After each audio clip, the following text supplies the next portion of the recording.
Good evening. Well, Yeah.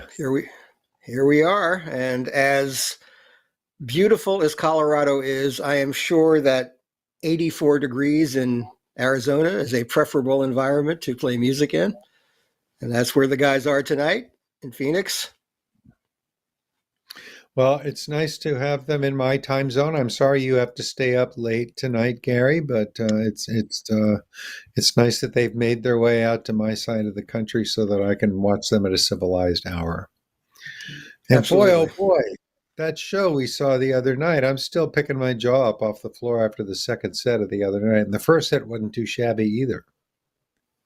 Indeed. Yeah, I mean, typical of this tour, we at the risk of repeating ourselves, the consistency has been amazing. The quality and the depth of the playing, the depth of the conversation that's going on between these guys is just fantastic. And of course, we had a little bit of a different twist in Colorado, but these guys are all about adapting to the moment and have been for a very long time. So it worked out just fine. So Bill Kreutzmann will be back with us. Do we know for sure? So Bill said he put out a little message on social media saying he was going to be back in the saddle tonight. So I guess he's all clear. We're looking forward to seeing him. I'll say it was really interesting and fun to have Jay Lane on board, though. The guy can play and he knows the material, and it was just a different flavor in the soup that night or those 4 nights. And dang, what fun! Yeah, I actually spoke to Jay a couple of times since he finished up, and over the moon happy about it, and really had a ball bonding with Mickey and finding, you know, new entrainment, as they like to say in the rhythm world. So thanks to Jay for doing that. He really came on a day's notice. I think he flew out that morning to do the gig. Wow. So yeah, so let's let's give him hats off and gratitude for keeping this thing going. And we welcome Billy back, of course, with open arms.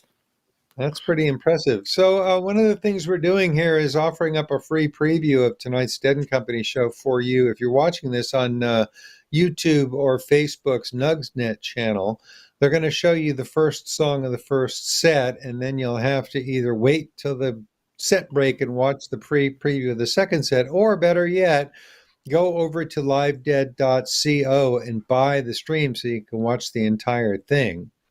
If you don't do that at the very beginning, you can still go back and watch the entire show several times. Once you click on it and start watching, you have 48 hours to watch the stream. So you can watch it a couple times if you want to. You can come back and watch it again tomorrow night. And there are other options. You can get a whole season pass and watch the entire tour, which means you can go back and see the shows that you missed. And once again, once you click on it, you have 2 days to watch it, but it's there until you decide to start watching it. And there are audio download options in a number of formats as well, and lots of other stuff that Nugs.net has to offer. So they asked Gary and me to come in and just sort of schmooze a little bit to introduce the show, and also just to make it clear that what you're going to be seeing here is a free sample of a really, really high quality video and audio feed. We've been watching these. Gary and I have been watching the entire tour since it started in the middle of August, and it has just been amazingly good music, and the technology bringing it to you in HD and 4K is spectacularly good. That's right. Well, David said they brought us into schmooze, but we should add that if it was 45 minutes of just us schmoozing, you may be praying for the please stay tuned signal to come back. Because at halftime, we have a guest every night. We've had fantastic guests for the whole run of the tour. And in fact, tonight, we're going to have someone who really knows a thing or two about this whole Nugs.net deal. We're going to be talking with the founder of Nugs.net, Brad Serling. He thought this whole thing up and made it happen in an amazing way. And not only that, but I'm personally thankful to Brad for inviting Gary and me to be doing this, because, man, we've had so much fun doing those interviews. We had Oteil and his partner, Mike Finoia, the other night. It was just the sweetest thing, greatest online. And we've talked to Branford Marsalis and Don Was and Rosie McGee and Jesse Jarnow. It's been really, really fun doing this for the entire tour. And I hope if they do it some more, they let us come back and do it some more.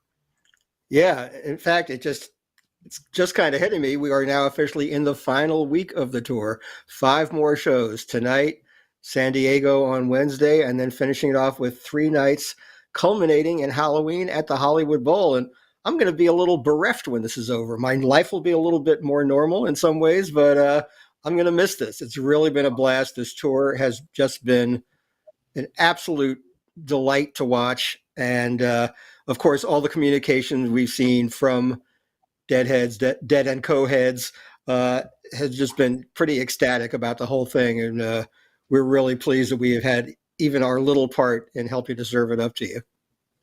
And let me take a moment also to thank our collaborator and the guy who makes all of this happen by getting it out to you. His name is Jacob Lima, and he's been working really, really hard. He has a huge job getting the audio and video out to you and getting it recorded and everything else.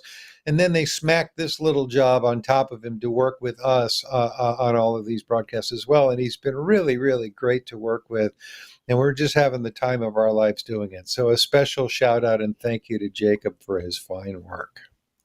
Yeah, and he's been doing this under really extraordinary circumstances because of the limitations imposed on everybody and everything in music by COVID protocols and all that. So he's been working kind of in isolation, like so many people have. And as David said, a lot to juggle, a lot of technical stuff to make sure it works fine.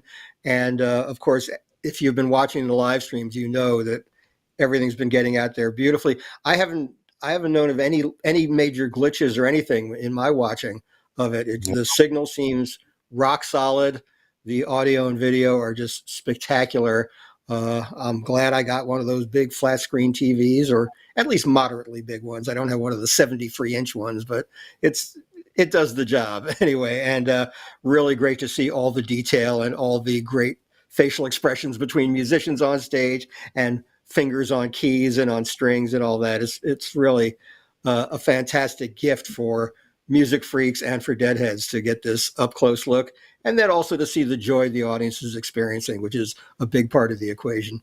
Yeah, this is the kind of deadhead I always was. I was that guy, leaning on the rail, watching the musicians play and stuff. So this is just fantastic. It's like having a front row seat in the balcony to watch how these people make this music. It's been so much fun to watch them, and also I don't have a super huge screen either, but we have Klipsch speakers in our living room, and the audio feed sounds so amazingly good coming through. So I'm a happy camper. Can't say I'm a customer, but I'm a happy camper. That's right. We're happy freeloaders, but in fact, getting paid for it, which seems especially preposterous to me, because one getting paid to have so much fun is a lucky individual indeed, and that certainly means me. Anyway, yeah, the tour has been, as we said, just a joy, and we are just. This is basically us just killing a little time until the band gets on stage to play the first set. We sometimes get little hints. They're on stage and in the pre-show huddle. So that's a good sign. We will probably just get the word that says lights, which means the house lights have gone down. And then we will throw you to the stage as soon as we get that.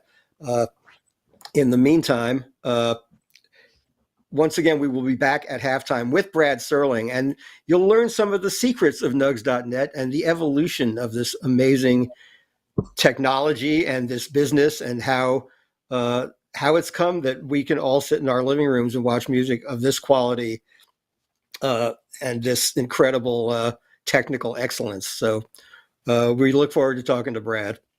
We have come a long way from tape trees and all that kind of stuff, man.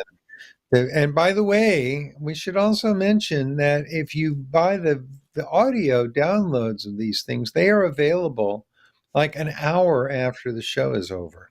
I download every show to pull stuff from my other radio show and stuff, and it's amazing how quickly and how high quality that music is available. It's ready. You could actually be downloading it before you even find your way out of the parking lot at the show. That's right. Yeah, we have talked about that a few times, and it really does sound almost indistinguishable from a live album on which lots of post-production was done and mixing and tweaking and remastering. There's so much that goes into making great recordings, but it has become so much more efficient and the equipment so much more compact. So, this is all being done on the run and on the road, and it's amazing how good it sounds when you get that finished product right after the show is over. Well, we should also mention that we're getting the mixes of the great Derek Featherstone, who's making it sound great in the building as well. Yeah, Uh, Derek so is a master. Yes, indeed. It's just great stuff. And again, the music. The Space Jam the other night was mind blowing, and then it went into this just ridiculous. Gary has been keeping track of these things. It's like the third or fourth, utterly unique and utterly mind blowing second set Cumberland blues that we've witnessed on this tour. And it's again, we've harped on this a bunch of times. The band is developing their own traditions and continuity now after doing this for 6 years. It's time for the Lights. show. See you at break time. Enjoy.